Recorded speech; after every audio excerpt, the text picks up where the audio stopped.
Hello and welcome to Miniature Adventures, and I'm going to do another unboxing. So something arrived in the post, an eBay purchase here, something I wanted a long time ago and went out of stock, and I've just happened to see it on eBay and I thought I'm having that. So I've already opened it, so I'll show you what I've got. I bought myself a V1, it's a Battlefront model, plastic. So like I say, I think they're out of stock now. They don't get made anymore. Let's have a look. There's a date on there underneath the price. 2012 these first came out. So I picked that up for £4, which I was quite happy to pay, to be honest. And all the pieces are nicely made.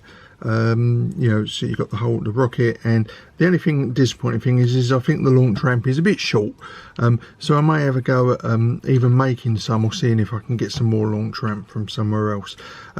But just I just treated myself. £4, a little bit of scenery for one of my background in my Normandy games, or maybe I can set a game around trying to destroy the rocket before it's launched or something like that.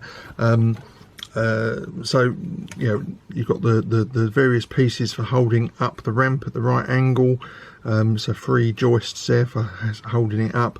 I mean, these are actually sort of steam powered and a lot longer than these things on here.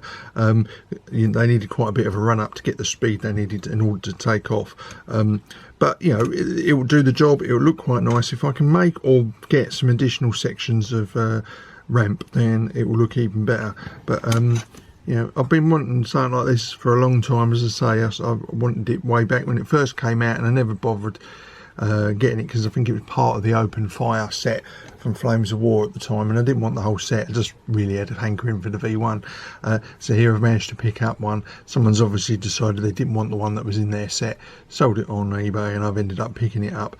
Like I say, £4, I'm pretty happy with that. This will make a nice little model on my table.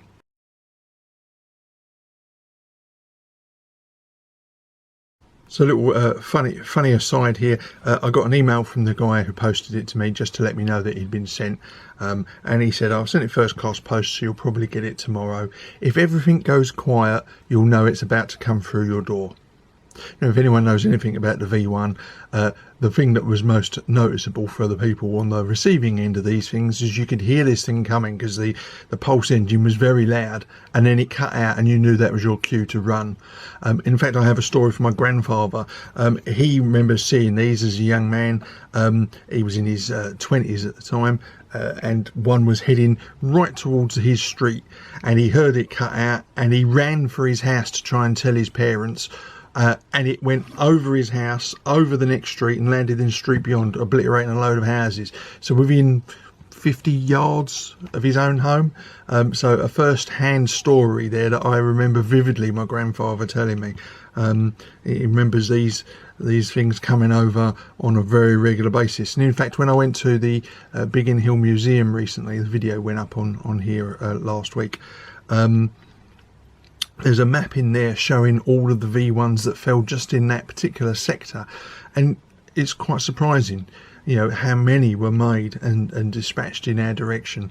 So there you go, one example to put on my D-Day Normandy battlefields.